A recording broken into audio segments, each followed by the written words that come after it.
Fascista, facha, facho. ¿De qué hablamos cuando hablamos de fascismo? ¿Qué es ser fascista actualmente? ¿Existe el fascismo en América Latina? ¿Ser de derecha es automáticamente ser fascista? ¿El fujimorismo actual es fascista?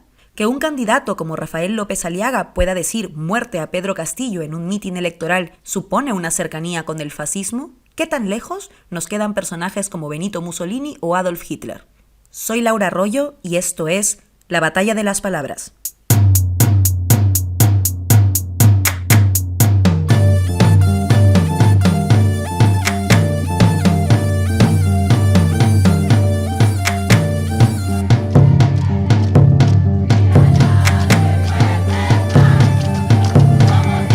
La Batalla de las Palabras.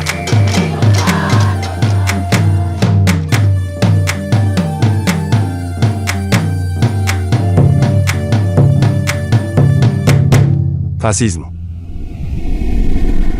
Llevamos meses oyendo que a determinados grupos con determinadas características y todos pegaditos generalmente hacia la extrema derecha se les denominan movimientos o partidos fascistas. Ser facha ya no es nada malo.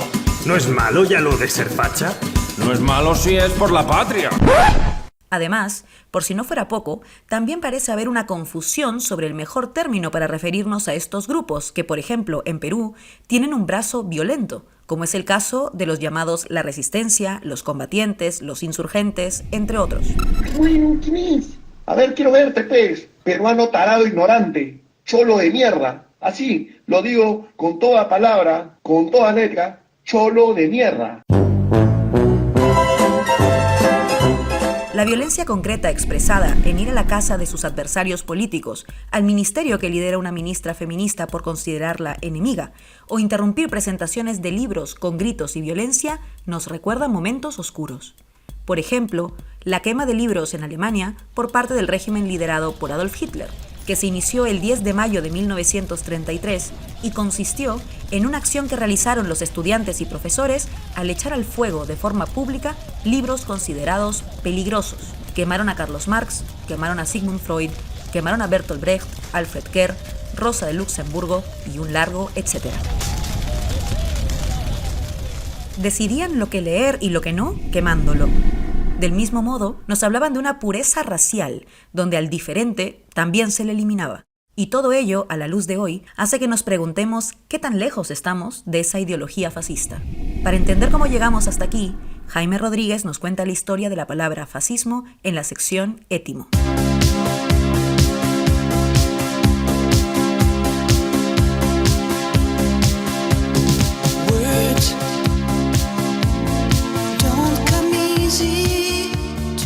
Llámame ignorante, pero durante mucho tiempo asumí que la palabra fascismo venía del italiano faccia, o sea, la faz, el rostro.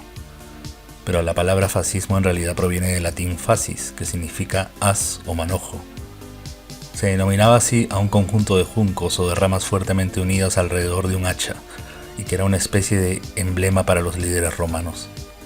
Las implicaciones de unión inquebrantable, exaltación de los símbolos nacionales y la fuerza intimidante están pues en el origen mismo del término.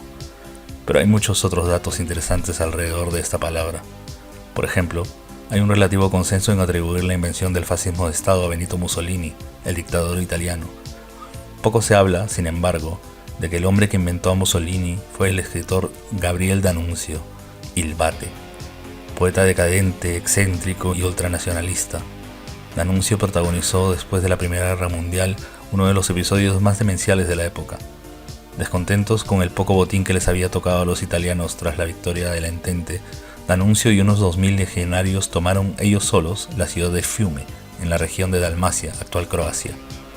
Allí, D'Annunzio y sus buenos muchachos crearon lo que se conoció como la Regencia de Carnaro, una especie de Estado-nación con su propia constitución y del que el poeta se proclamó Il Duce, o líder. Sí, el mismo título que utilizaría años después el propio Mussolini. La regencia de Carnaro era tan demencial que ni los propios italianos le dieron bola y duró poco más de un año. Pero se dice que fue visitada por un aún poco popular Mussolini y que este quedó fascinado por las espectaculares puestas en escena nacionalistas de D'Annunzio, cuyos seguidores saludaban con el típico saludo romano del brazo derecho extendido con la palma de la mano hacia abajo. ¿Les suena familiar? Y llevaban camisas negras.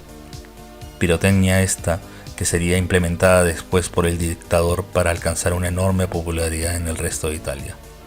Los faces romanos, el manojo indisoluble alrededor del hacha, encontrarían su correlato ideal en el nacionalismo ario de Hitler, y lo demás es historia.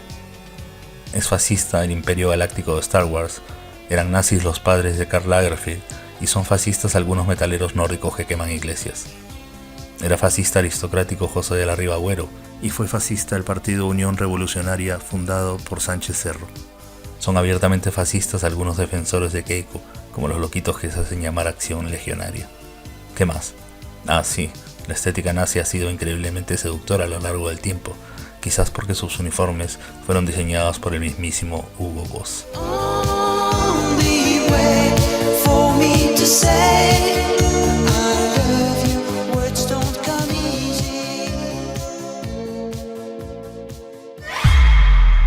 El historiador italiano Steven Forti acaba de publicar el libro Extrema Derecha 2.0, ¿qué es y cómo combatirla?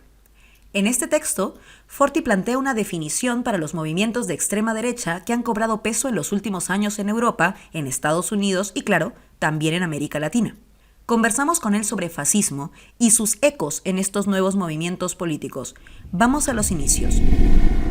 ¿Cuándo surge el fascismo y qué es? Bueno, el fascismo histórico, como lo definió el historiador Emilio Gentile, en primer lugar es un movimiento político y una ideología que surge en la Europa de la primera posguerra, en Italia, y luego se expande por el viejo continente, y que es derrotado militarmente en 1945 con la derrota del Eje.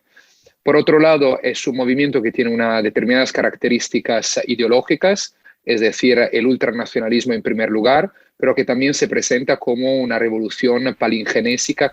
Espera, ¿qué significa palingenésica? Palingenésica viene de palingenesia, es decir, un término conformado por el vocablo griego palin, que significa otra vez, y la palabra génesis, que significa nacer, o sea, remite a la idea de nacer de nuevo o renacer.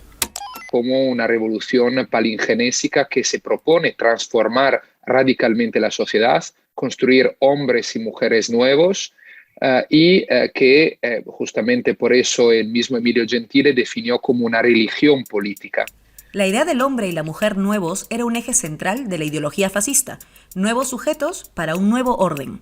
Y por cierto, este era un orden concebido para ser mundial, pero falta otra característica. Y por otro lado, mencionaría también la voluntad de encuadrar las masas en grandes organizaciones, y eso evidentemente depende también del momento histórico, cuando las masas entraron en la historia tras la Primera Guerra Mundial, como mínimo en el mundo occidental, pero no solamente, y que gestiona este proceso de una forma autoritaria a través de un partido, milicia, con fuerzas paramilitares. Y que, por último, se propone instaurar un régimen autoritario de partido único, es decir, un régimen totalitario. Totalitarismo como norma. La disidencia o la diferencia no se admiten. Als unsere Partei gerade 7 Mann hoch war, sprach sie schon 2 Grundsätze aus. Erstens, sie wollte eine wahrhaftige Weltanschauungspartei sein. Und zweitens, sie wollte daher kompromisslos die einzige Macht und alleinige Macht in Deutschland.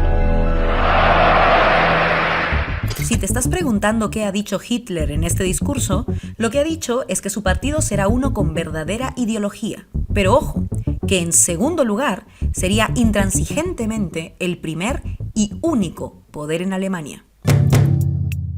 En su último libro titulado Antifascistas, el periodista y experto en análisis e investigación en discursos de odio y extrema derecha, Miquel Ramos, analiza la evolución de la extrema derecha desde los años 90 y encuentra que estos movimientos actuales beben de la misma agua en términos ideológicos que fenómenos como el fascismo y el nazismo. Yo creo que evidentemente no se pueden explicar los fenómenos de la extrema derecha actual sin explicar el pasado. Otra cosa es querer llevar los contextos del pasado al presente. Yo creo que son muy diferentes y creo que obviamente es normal que se haga referencia al fascismo y al nazismo, porque continúa habiendo fascistas y nazis. Pero obviamente las extremas derechas son muy plurales, es decir, hay muchas diferencias entre algunos de ellas, a veces no están de acuerdo en todo, pero beben de la misma tradición ideológica, es decir, y tienen algunos puntos que sí que están en común, ¿no? Pero evidentemente sí que se corresponde de alguna manera esta equiparación de un fenómeno tan brutal como fue el fascismo y el nazismo con las propuestas de la extrema derecha actual, sin ninguna duda. En efecto, parece ser clara la herencia de los fascismos asumida por lo que podemos llamar las extremas derechas actuales, o, como diría Forti, las extremas derechas 2.0. Él nos enumera características de esta continuidad. Bueno, evidentemente existe una línea de continuidad, unos elementos de continuidad, existe un pozo, ¿no?, que conecta estas formaciones políticas, estas experiencias actuales con el pasado. Hay matices y diferencias según los diferentes países políticos y no podemos perder de vista también esta cuestión. Ahora bien, es cierto que desde el punto de vista ideológico hay algunos elementos como son el ultranacionalismo, como son la búsqueda de un supuesto enemigo que amenaza a la soberanía o inclusive la existencia de una nación e inclusive que amenaza, digamos, la pureza racial de una nación, que podemos encontrar con matices, con cambios, pero digamos que es una línea de cierta continuidad. Asimismo, unos valores que son a grandes rasgos ultraconservadores. El mundo ha cambiado en un siglo, pero digamos se sitúan en ese espectro, ¿no?, desde el punto de vista ideológico. Y asimismo el tema, por ejemplo, de la defensa de la ley y el orden, de una visión autoritaria de la sociedad. La defensa de la ley y el orden desde una visión autoritaria no es algo que nos resulte ajeno, ¿verdad? Pero por supuesto, actuar con firmeza y con mano dura. Eso es lo que yo ofrezco, mano dura de madre, mano dura para que las cosas y los planes de gobierno se cumplan. Oíamos a Keiko Fujimori en uno de sus principales spots de campaña durante las elecciones peruanas de 2021. El discurso de la dureza para hacer frente tanto a la pandemia como a la crisis económica, a la inseguridad ciudadana y a otros problemas del país latinoamericano fue una de sus marcas de identidad. Ok, hemos visto las semejanzas, veamos ahora las características nuevas de este fenómeno. Pero también ha habido cambios importantes, ha habido la que podemos definir una actualización del neofascismo, sobre todo a partir de finales de los años 60 y a lo largo de los años 70, con una figura que es muy importante, que es la del francés Alain de Benoist, que con la Nouvelle Droite, la nueva derecha francesa, plantea justamente una actualización, un aggiornamento del fascismo, releyendo desde la ultraderecha a Antonio Gramsci y planteando la que es, digamos, la lucha por la hegemonía cultural más que la batalla política en el campo de la extrema derecha. Y de esos polvos, estos lodos. Forti nos habla de Antonio Gramsci, un gran referente político. Fue uno de los fundadores del Partido Comunista Italiano y nos dejó muchas publicaciones en filosofía, política y sociología. Y fue, por cierto, encarcelado bajo el régimen fascista de Benito Mussolini en 1926.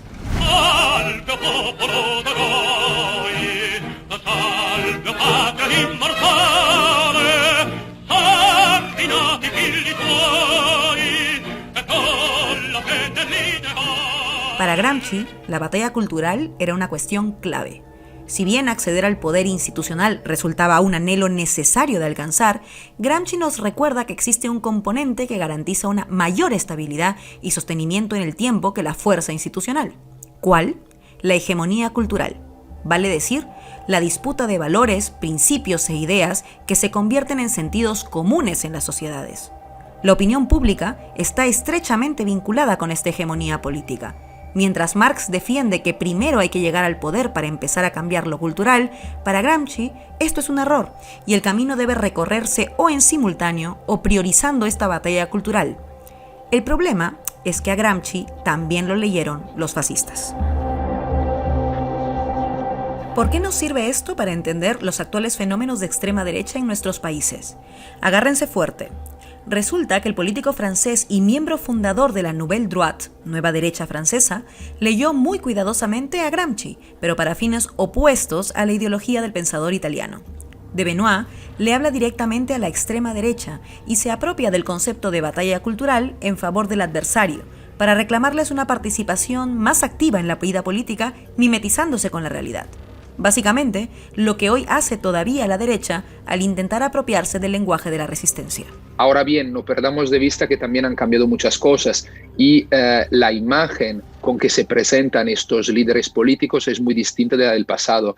Ya no tenemos en las formaciones de ultraderecha o siguen siendo ultraminoritarios y bastante apartados de los centros de poder, los cabezas rapadas con esvásticas tatuadas que hacen el saludo romano. Encontramos a gente que se presenta con una camisa, una americana y a veces inclusive una corbata, ¿no? Y que dice ser demócrata y defender el lenguaje de la gente común. En efecto, los discursos de ultraderecha ya no son enunciados por personajes cuya estética responde a estos cánones de un pasado lejano y que creíamos superado. El enunciador o enunciadora ha variado completamente. En los últimos años hemos podido oír a personajes como Donald Trump o Jair Bolsonaro enunciando discursos extremistas sin por eso utilizar la estética de aquel viejo régimen. Esta mimetización ha sido definida por el politólogo Cas Mudde como normalidad patológica, o sea, han pasado de habitar las periferias de lo aceptable a formar parte de lo normal. We will build a great wall along the southern border. And Mexico will pay for the wall. Acabamos de oír a Donald Trump diciendo que el lamentable muro de la frontera para evitar que pudieran entrar mexicanos no solo se haría, sino que lo pagarían los mismos mexicanos ante el aplauso de sus seguidores. Pensemos también en Santiago Abascal diciendo que los únicos refugiados hoy son los ucranianos, pues los otros migrantes somos en realidad una invasión. Porque estos sí son refugiados de guerra.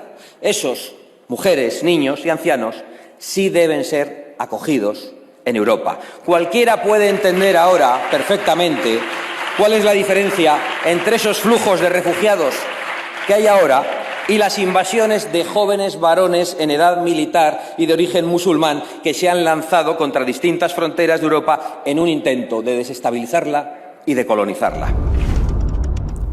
O, sin ir muy lejos, recordemos a Rafael López Aliaga llamando a matar al comunismo y luego directamente al actual presidente peruano, Pedro Castillo, en plena campaña electoral peruana. ¡Viva la democracia! ¡Viva! ¡Muerte al comunismo! ¡Muerte a Cerrón y a Castillo! Al respecto de los discursos en forma y fondo de estos movimientos con herencia de los fascismos, la periodista y antropóloga española Nuria Alabau ha escrito numerosas columnas de análisis y textos de estudio. Con ella conversamos sobre la relación entre estos movimientos y su estética discursiva. Bueno, a mí personalmente no me interesa tanto el debate terminológico, salvo cuando se habla de populismos de derecha, que creo que es el término como más general, que igual recoge menos lo que son estos fenómenos, ¿no? Porque populismo es más bien un estilo de comunicación que un universo político en sí.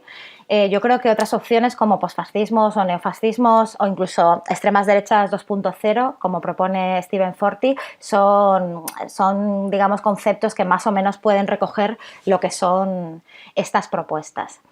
Es verdad que también hay que entender, suelo hablar de universo de extrema derecha porque es verdad que hablamos de fenómenos que en realidad son bastante diferentes entre sí, ¿no? Yo que sé, no es lo mismo un amanecer dorado de Grecia, ¿no? Que ya no existe, o Hobbit en Hungría, que son directamente neonazis y se reconocen en ese espectro político, digamos, se diferencian mucho de lo que puede ser una Marie Le Pen, que se habla de una extrema derecha como renovada, ¿no? Entonces, bueno, ese universo, digamos, es muy plural. Y hay autores que han propuesto posfascismos, por ejemplo Enzo Traverso, que de alguna manera, como hace él, pero como hacen la mayoría de autores, intenta referenciarse en lo que fueron los fascismos de entreguerras, pero también tomar distancia de ellos para, digamos, iluminar esos elementos de novedad que tienen las nuevas extremas derechas. En América Latina hemos visto cómo una fuerza de extrema derecha española como Vox ha empezado a cobrar protagonismo. Pero, ¿por qué América Latina resulta tan atractiva para este partido político? Forti ensaya algunas ideas. Por un lado, Vox evidentemente ha entendido que, siguiendo la tradición del nacionalismo español de los siglos pasados, su principal área de influencia puede ser América Latina por razones históricas y culturales, ¿no? Y lingüísticas. Y entonces ahí va ese esfuerzo para, digamos, entablar relaciones en el mundo latinoamericano, con el concepto de la iberosfera, la Fundación Disenso, la Carta y el Foro de Madrid, etcétera, ¿no? Y evidentemente aquí también hay uno de los objetivos finales que es el de las ultraderechas, es el de crear una democracia iliberal.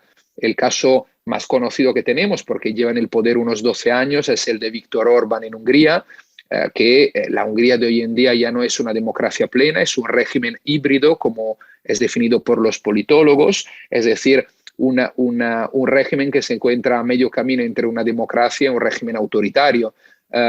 Entonces, Orbán vino a decir, no hay solo la democracia liberal, hay también otro tipo de democracia, que es la iliberal.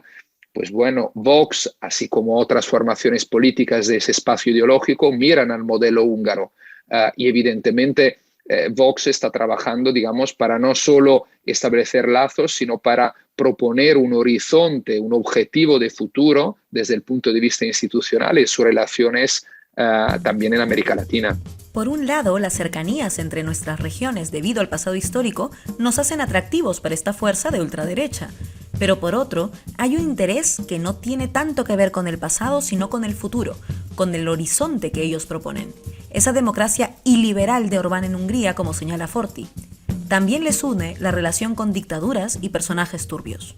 Vox ha puesto el foco en América Latina por lo que ellos denominan la cercanía cultural, ¿no? La iberosfera, ¿no? Pues los pueblos que tienen vínculos con España por la colonización, básicamente, ¿no? Pues ellos entienden que también existe una especie de contubernio izquierdista en América Latina, que es uno de sus objetivos a derribar. Yo creo que la llegada de Bolsonaro, pues la presencia de Kast en Chile y otras, digamos, formaciones al estilo que han salido un poco al calor de la victoria de Donald Trump y de Bolsonaro, pues, y de las extremas derechas europeas, pues entiende Vox pues que ellos de alguna manera pues podrían ser un ejemplo a seguir para el resto de ultraderechistas latinoamericanos, ¿no? Por lo tanto, es una apuesta importante. Es verdad que Vox está mirando mucho más a América Latina que a Europa y entiende pues que es un continente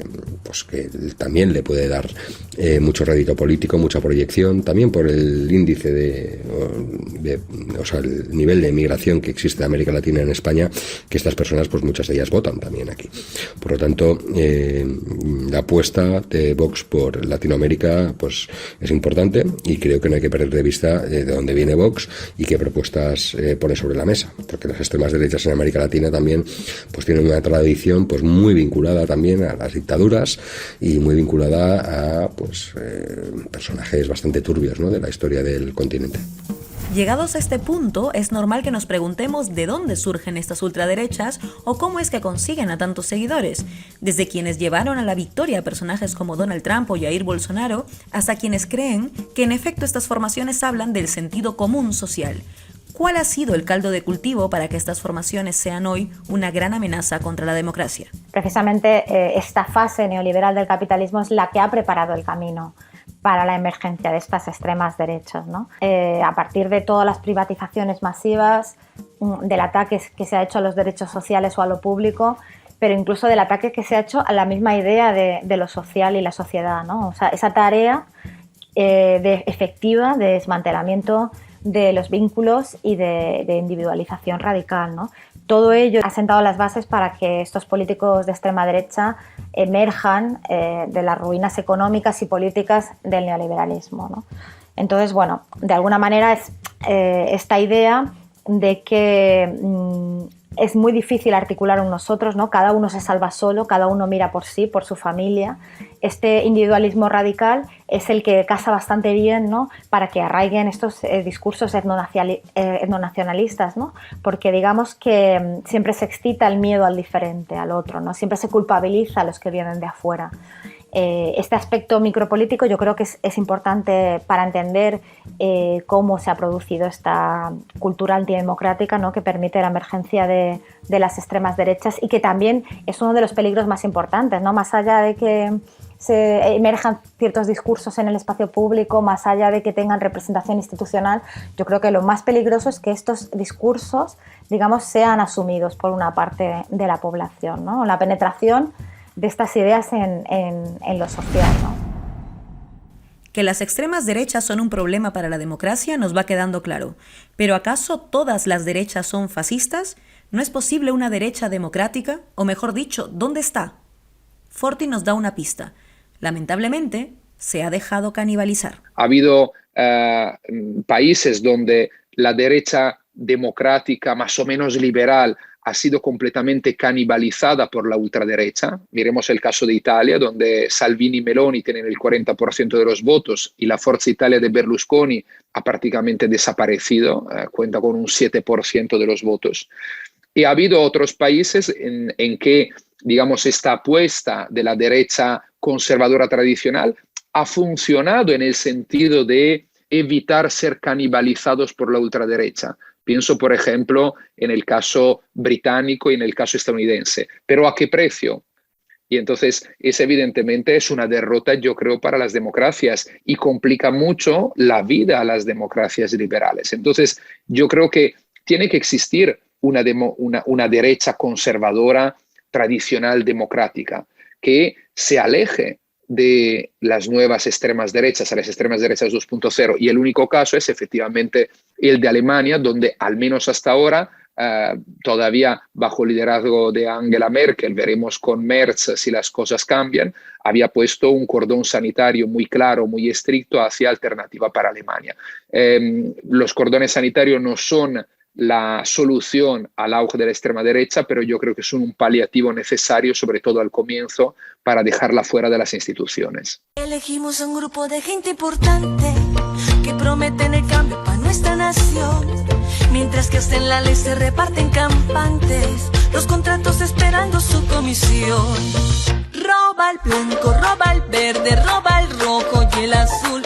¿De dónde sacan los fondos para ganarse esa? ¿Qué ocurre cuando desde diferentes espacios se dice que las extremas derechas son iguales a las extremas izquierdas? ¡Malditos políticos, todos son iguales! ¡Nos voy a detener!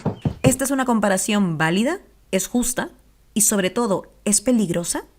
Cuidado con las equiparaciones. Miquel Ramos nos lo explica. La construcción de la teoría de los extremos lo que trata de hacer precisamente es quitar, digamos, la gravedad a lo que significa el fascismo y el nazismo, que es un fenómeno único en la historia. La comparación con la izquierda radical es ridícula, porque básicamente no hay ninguna propuesta de izquierdas que pretenda excluir a una parte de la sociedad, que además pues se base en preceptos que no pongan por delante pues los valores que defiende tradicionalmente la izquierda, ¿no? De igualdad, solidaridad, redistribución de la riqueza, etcétera. Otra cosa que es en lo que se basan precisamente este tipo de equiparación, ¿no? De la teoría de los extremos es mediante los métodos, ¿no? Es decir, en el momento en el que existe violencia, pues ya se equiparan, ¿no? los dos extremos, ¿no? Y claro, aquí hay que atender mucho al contexto, ¿no? Y en qué contexto se usa esa violencia, de qué tipo de contextos estamos hablando. Sí, evidentemente puedes comparar situaciones en concreto o regímenes, ¿no? En algún momento, pero obviamente las ideas matriz que nutren una ideología, la ultraderechista y la izquierda radical, pues son opuestas. Se puede estar en contra de las ideas de izquierda. De hecho, en democracia está bien estar en contra de algunas ideas y a favor de otras. Pero cuando por esa discrepancia se comparan fenómenos que no son equiparables, terminamos blanqueando amenazas. Si hay fuerzas que proponen quebrar la democracia, tal vez no deberíamos compararlas con las que buscan respetarla, aunque tengan una ideología que no nos guste. El fascismo, ¿sí?, es una derivación de la izquierda. El fascismo lo creó Mussolini. Mussolini decía, dentro del Estado todo, fuera del Estado nada. Eso es bien de izquierda. Es decir, cuando Mussolini presenta la doctrina fascista, ¿sí?, justamente lo que hace es decir que el fascismo está totalmente en contra del liberalismo y que adhiere al socialismo. Por lo tanto, o sea, los fascistas son socialistas. Es más, el nazismo viene de nacionalsocialismo, también es socialista. Las palabras a veces aguantan de todo, hasta comparaciones que a cualquiera que conoce un poco de historia le deberían provocar o una carcajada o una hepatitis. Sin embargo, esta frase que enunció el diputado argentino Javier Milei tuvo eco en Perú, cuando el congresista Alejandro Cabero afirmó en sus redes sociales que el nazismo siempre estuvo más cerca del socialismo. ¿Negacionismo o ignorancia? Yo creo que en la actualidad nos encontramos en un momento marcado por el confusionismo ideológico, donde se puede decir todo y lo contrario de todo y todo parece que al final valga, ¿no? Eso lo vemos, por ejemplo, en las mismas formaciones de ultraderecha que utilizan un notable parasitismo ideológico, ¿no? Cogen retóricas de izquierda e intentan apropiarse de ellas, etc. Entonces, al final todo un poco vale y vale también decir cualquier cosa. Ahora, está claro que el fascismo nace en la Italia de 1919, fundado por una ex dirigente del socialismo revolucionario, Benito Mussolini. Pero venir a decir que el fascismo es una consecuencia del socialismo es sencillamente desconocer la historia, desconocer las dinámicas históricas y desconocer las ideologías de estas formaciones políticas. No podemos todo simplificarlo y reducirlo a un concepto para mostrar que haya conexión entre una cosa y la otra. ¿Pero por qué entonces se dice que el fascismo y el comunismo están emparentados? ¿Solo porque surgen en el mismo periodo histórico? El socialismo y el fascismo evidentemente son dos movimientos políticos, dos ideologías, hijas, digamos, a fin de cuentas, de la modernidad, de forma distinta de la Revolución Francesa y las consecuencias de la Revolución Francesa. Y más en concreto, el fascismo y el comunismo son dos respuestas a la Primera Guerra Mundial y al ingreso de las masas en la historia. Ahora bien, que sean dos respuestas que se dan más o menos en el mismo periodo de tiempo, 1917 y 1919, no quiere decir que sean lo mismo, ni que proponían lo mismo, ni que tenían una ideología similar, ¿no? Entonces yo aconsejo como mínimo ir un poco a estudiar otra vez la historia y conocer lo que muchos historiadores han escrito al respecto. Los partidos, movimientos e ideologías actuales de extrema derecha se encuentran en ascenso a nivel mundial. Hay quienes los llaman fascistas, posfascistas, neofascistas, radicales de derecha, populistas de derecha y más términos posibles para referirse a ellos. Sin embargo, si algo tenemos claro es que todos estos tienen, por un lado, herencias concretas del fascismo, representado por Benito Mussolini en Italia o Adolf Hitler en Alemania, pero que también cuentan con características propias de un fenómeno que se extiende globalmente pues cuenta con alianzas internacionales. La presencia de Vox en Latinoamérica no es casual, pues forma parte de este entramado de apoyos que buscan fortalecerse de cara a la batalla cultural por un lado, pero también a la batalla política por otro. Tal vez hoy nos toque traer una alerta en este episodio. ¿Son las extremas derechas la mayor amenaza para nuestras democracias en la actualidad? ¿Qué dices, Steven? Estoy convencido que la extrema derecha 2.0 es la mayor amenaza a las democracias liberales pluralistas existentes. Ahora, está claro que las democracias liberales en las cuales vivimos son mejorables o inclusive muy mejorables. Pero en este momento, digamos, es el mejor sistema existente en el tercer milenio hasta la fecha. Y lo que pasa es que la única alternativa existente a las democracias liberales hoy en día es solo la democracia iliberal planteada por la ultraderecha y puesta en práctica, por ejemplo, por Viktor Orbán en Hungría. No hay una correlación de fuerzas favorables a otros proyectos que existen a nivel intelectual, en abstracto, pero que no tienen la fuerza para poder ser puestos en práctica. Y entonces sí, es la mayor amenaza, es una amenaza real, es un peligro realmente existente y desde mi punto de vista es la mayor preocupación desde el punto de vista político que tenemos hoy en día. Por su parte, Nuria Alabao contesta. Si son o no la principal amenaza a nuestras democracias también depende un poco de la mirada, ¿no? Evidentemente no es lo mismo estar en Hungría, en Polonia o incluso en Rusia o en el propio Brasil que en Europa occidental, ¿no? Donde hay otros contrapesos. Pero en cualquier caso, yo ya digo, más que fijarnos en las extremas derechas como una especie de chivo expiatorio, como digamos, que provocan todos los males de nuestras democracias, yo me fijaría en todas aquellas tendencias que ya están contenidas en ellas, ¿no? Claro, políticamente ahí hay un problema, ¿no? Que yo creo que va a afectar a la democracia tal como la conocemos y que, por tanto, el problema no sería tanto, digamos, discursivo siquiera, ¿no? De cómo confrontar políticamente a las extremas derechas con la mejor discurso, ¿no? Que a veces se enfrenta mucho desde esa cuestión, ¿no? De cómo confrontamos, qué decimos, tal, cuando lo que necesitamos son políticas redistributivas reales, ¿no? Necesitamos, no sé, que detener la descomposición social, ¿no? Y eso se hace, pues eso, como he dicho, con políticas reales, no con fantasmas. Miguel Ramos nos habla de un detalle clave, que las extremas derechas están unidas por una visión elitista y su defensa de las oligarquías. Sin ninguna duda, las extremas derechas son la principal amenaza de la democracia en todo el mundo, básicamente porque utilizan el sistema democrático para cargárselo, es decir, para derribar el sistema democrático y las libertades y derechos que vienen implícitos o que deberían venir implícitos en todo el sistema democrático, y por eso atacan en gran parte, digamos, estos consensos democráticos, ¿no?, que se han forjado a lo largo de los años en materia de igualdad, en materia de derechos, ¿no? Y ellos entienden que precisamente derribando estos consensos y alcanzando el poder político, pues podrán instaurar un régimen pues que precisamente prescinda de una determinada parte de la población, estigmatice, criminalice y devuelva el control de digamos, de estos países a las oligarquías, ¿no? Porque no olvidemos que la extrema derecha es profundamente neoliberal, no tiene ningún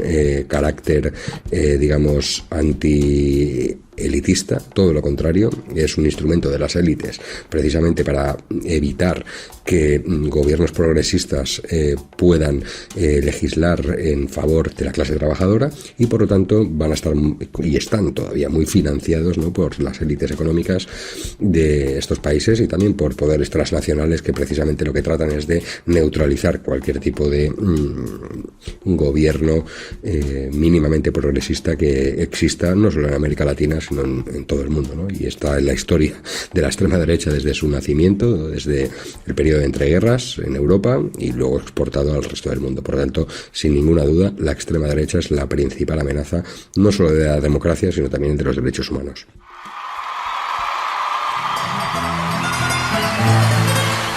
Ya lo saben, cuidemos las palabras para cuidar los análisis y estemos alertas frente a las amenazas de nuestras democracias que son muy mejorables, pero por lo mismo necesitamos defenderlas de quienes quieren usarlas para quebrarlas, así como quiebran los sentidos de algunas palabras. Vendrá la guerra, amor, y en el combate no habrá tregua ni freno. La Batalla de las Palabras es un podcast producido por Nuestra América TV con el apoyo de Latindad. En la producción ejecutiva está Carlos Bedoya, en el sonido Fernando Echevarría, en la coordinación Omar Olivares y en las redes sociales Cristian Peralta. En la producción Jaime Rodríguez. Yo soy Laura Arroyo y nos escuchamos la próxima semana para seguir buscando la palabra justa. Los venceremos, amor, no pasará. Si mañana que irrumpa el nuevo día, con su fiesta de pájaros y niños, aunque no estemos juntos, te lo juro,